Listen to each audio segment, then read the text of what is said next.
नमस्कार, मैं अनिल शर्मा आपका एक बार फिर से स्वागत करता हूं आपके अपने YouTube channel commerce by Pathak sir में। जैसा कि आप सभी जानते हैं, हम बैंक रिकंसिलिएशन स्टेटमेंट कर रहे हैं। इस चैप्टर में हमने फर्स्ट पार्ट किया था, जहां पर बैंक रिकंसिलिएशन स्टेटमेंट स्टार्ट होती थी कैश बुक के डेबिट बैलेंस से। ठीक है, तो मैंने कल आपको काम दिया था पहले 5 प्रैक्टिकल सोल्व करने का। आप लोगों की प्रॉब्लम्स नहीं आई, तो इसका मतलब है आप लोगों के वो क्वेश्चन हो गए। बड़ी खुशी की बात है।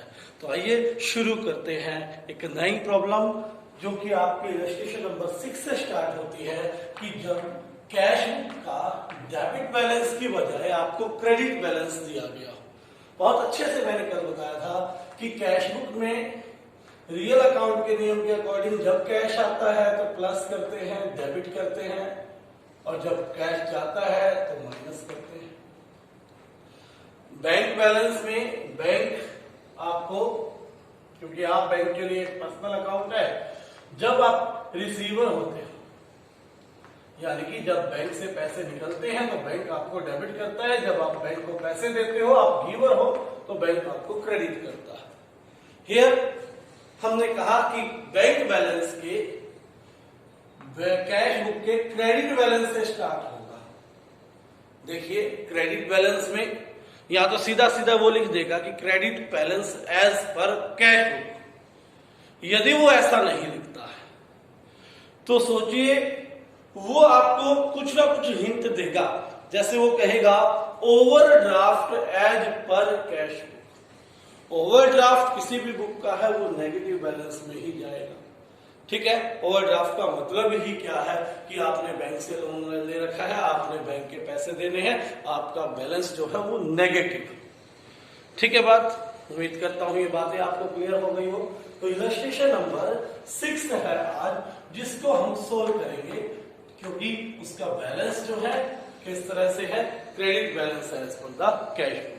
ये बुक मेरे पास जीके गोयल है। हर सेशन में क्वेश्चन आगे पीछे हो जाते हैं, तो जो ये क्वेश्चन है 6 यहां पर इस बुक में ऑन 31 जनवरी, यानी कि ये जो बीआरएस बनाई जाएगी 31 जनवरी को बनाई जाती है। 31 जनवरी 2020 क्या कहता है? कैश बुक सोल्ड है बैंक ओवरड्राफ्ट ऑफ ₹12,500, यानी कि ओवरड्राफ्ट के साथ साथ लिख दिया। आप यहां लिख सकते हो credit balance as per cash book. Credit balance as per cash book. जब क्रेडिट बैलेंस होगा तो बैलेंस कौन सा होता है? नेगेटिव। क्रेडिट बैलेंस जब होगा तो बैलेंस कौन सा होता है? नेगेटिव होता है। और इसने स्पेशली आपको कहा है कि overdraft as per the cash book. तो कैश बुक में ओवरड्राफ्ट है, जिसका अर्थ हुआ 12,500 रुपए। आपने अब ये कहां पर लिखने हैं? माइनस साइड में लिख देता हूं मैं 12,500। उसके बाद फर्स्ट जो प्रॉब्लम दी हमें, फर्स्ट जो एंट्री दी है इसमें, उसे सुनते हैं ये क्या कहना चाह रहा है। Cash and cheques amounted to ₹1340, यानी कि 1320 रुपए का कैश हमने बैंक में 27 जनवरी को भेजा, यानी कि इससे पहले भेजा है। But cheques worth 230 were credited on 2 February and cheque for ₹45 was returned by them and dishonored on 4th February. अब देखिए हुआ क्या। उसने ये क्वेश्चन मोस्ट कंफ्यूजिंग होती है, ये प्रॉब्लम बड़े ध्यान से सीखना आप। यहां पर उसने कहा कि कैश और चेक 1340 रुपए बैंक में भेजे। मैंने बैंक में भेजते ही प्लस कर दिया 1340 रुपए। बैंक में मैंने भेजा 1340 रुपए, क्या कर दिया? प्लस कर दिया कैश बुक में। क्योंकि जब भी मैं कोई अमाउंट बैंक भेजता हूं तो मेरा तुरंत एक्शन होता है कैश बुक में जमा करना। ये मैंने की 27 जनवरी। ठीक है, अभी मैं जो BRS बना रहा हूं ये 31 जनवरी को बना रहा हूं, यानी कि ये क्वेश्चन में एंट्री नहीं होती अगर 31 जनवरी से पहले पहले सारा अमाउंट जमा हो चुका होता। ठीक है, कुछ अमाउंट ऐसा जरूर रहा जो जमा नहीं कर पाया बैंक किसी कारण से। अब देखते हैं वो कौन सा अमाउंट है। बैंक ने उसने कहा है कि एक चेक 230 रुपए का 2 फरवरी को 31 जनवरी के बाद, हम कब बना रहे हैं 31 जनवरी को, आज के दिन तक तो नहीं हुआ, यानी कि आज के दिन तक 230 रुपए तो ये प्लस नहीं हुए। ठीक है, 230 रुपए जो है ये प्लस नहीं हुए, 230 रुपए ये जो है प्लस नहीं हुए। अगर प्लस हो जाते तो बात इक्वल आ जाती। और एक 45 रुपए का चेक वापस कर दिया 4 फरवरी को, ये कहकर कि इसके अकाउंट में पैसे नहीं है 45 रुपए, यानी कि डिसऑनर। बाकी सारा का सारा क्या हो चुका है, क्रेडिट हो चुका है। इसीलिए आपको क्वेश्चन में नहीं दिया। क्वेश्चन में दोबारा फिर से बता रहा हूं, 1340 रुपए मैंने बैंक में भेजे जमा करवाने के लिए। ठीक है, 1340 में से कुछ जमा हो गए, कुछ अभी बाकी है। उसको ये नहीं कहा कि इतने जमा नहीं हुए, उसने ये नहीं कहा 230 रुपए और 45 रुपए जमा नहीं हुए। उसने आपके माइंड के साथ गेम खेला। उसने कहा कि 230 जमा हुए 2 फरवरी को, हम देख रहे हैं 31 जनवरी को, आज तक नहीं हुए तो हमारे लिए नहीं हुए। तो 230 रुपए अगर प्लस कर दिए जाए पासबुक में तो इक्वल आ जाएगा, और 45 रुपए जो डिसऑनर हो गया वो भी प्लस कर दिए जाए तो बराबर आती बात, तो दोनों जगह एंट्री हो जाती। अब हम पासबुक में तो एंट्री कर नहीं सकते बराबर करने के लिए, क्यों? क्योंकि हमारा जो बैलेंस है वो कौन सा है, कैश बुक। हमारा बैलेंस कौन सा है, कैश बुक का बैलेंस। ठीक है बात। जब कैश बुक का बैलेंस है तो हमें चेंज भी किसमें करना होगा, डेफिनेट है कैश बुक में करना होगा। तो कैश बुक में हम क्या करेंगे, इसमें से 230 जो जमा नहीं हुए वो माइनस कर देते हैं, और 45 रुपए जो जमा नहीं हुए वो भी माइनस करते हैं। तो एंट्री में कैश बुक वाला ट्रीटमेंट हमने करना है। तो कैश बुक में 230 रुपए एक और 45 रुपए। ठीक है, तो यहां मैं लिखता हूं check issued but not presented। दूसरा चेक डिसऑनर्ड, दो एंट्री सी, दोनों का यहां पर हमने ट्रांजेक्शन रिकॉर्ड कर दिया। आगे क्या कहते हैं, ड्यूरिंग द मंथ जनवरी महीने में I issued cheques worth ₹1670 to my creditor.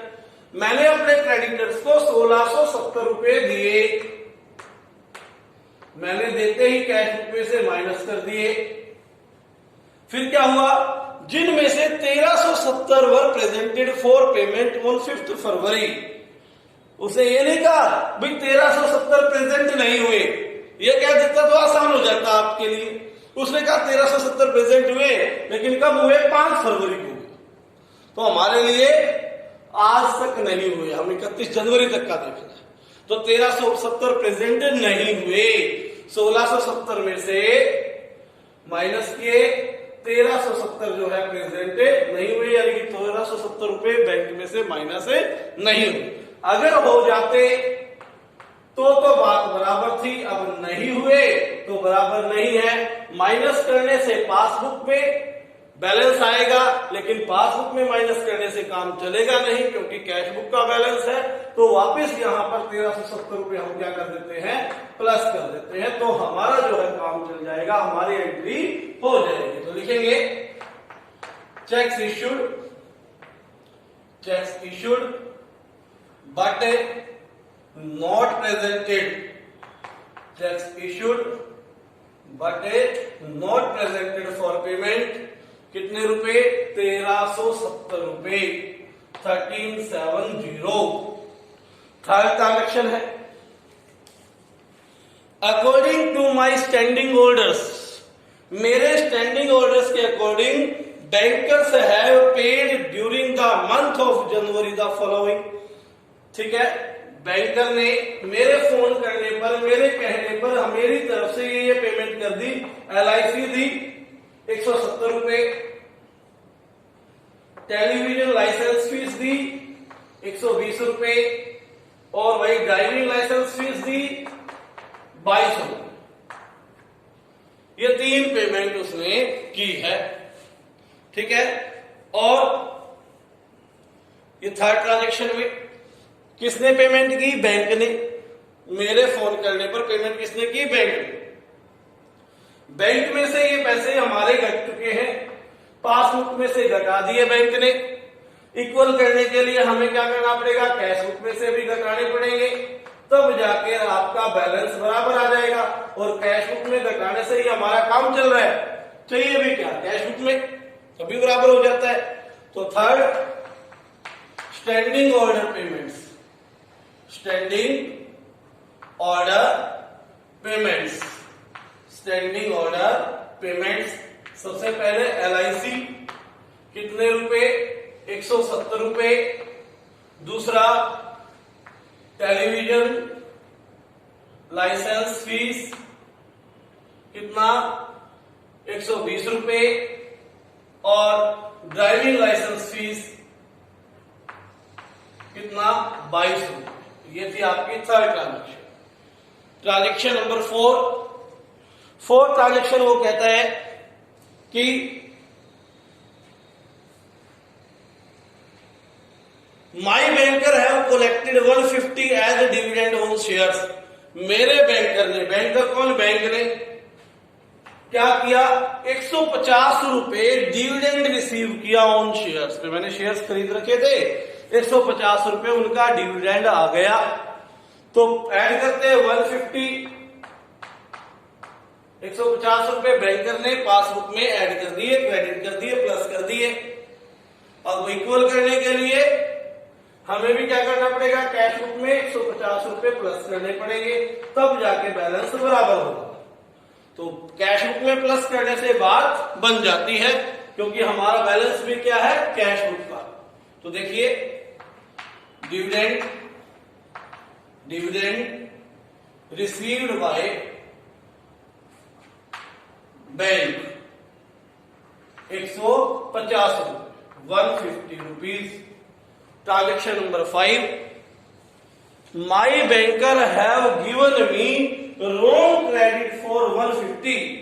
मेरे बैंकर ने मुझे रॉन्ग क्रेडिट दिया, कितने रुपए का? 150 रुपए का। ठीक है, 150 रुपए का क्या दिया है? रॉन्ग क्रेडिट किया। बैंक ने गलती से मुझे 150 रुपए क्या कर दिए? प्लस कर दिए।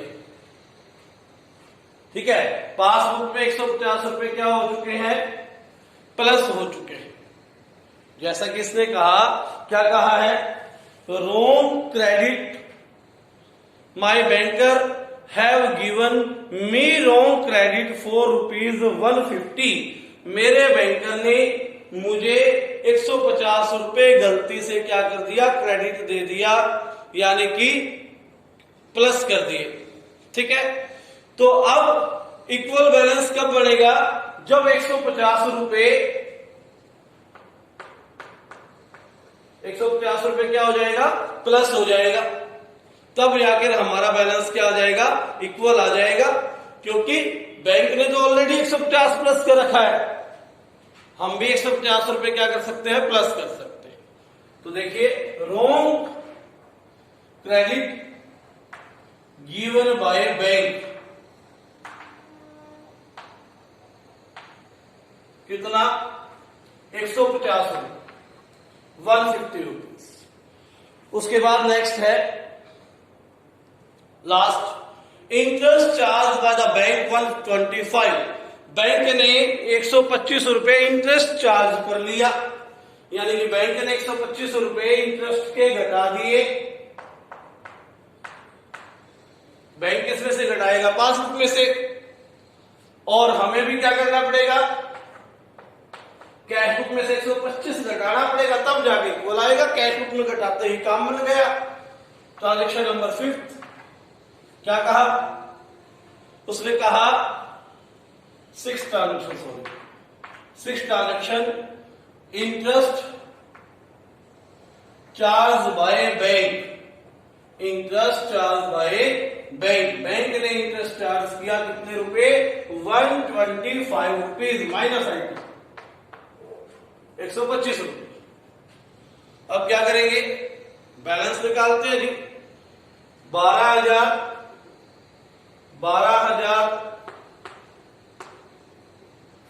500 200 700 100 800 और 100 900 रुपए और 1,000 रुपए 1000 30 40 70 70 140 160 180 200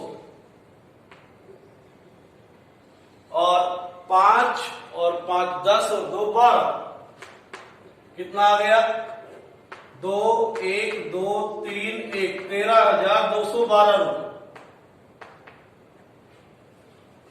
नेगेटिव आइटम का टोटल आया 1370 प्लस 150 और 150 1670 रुपए।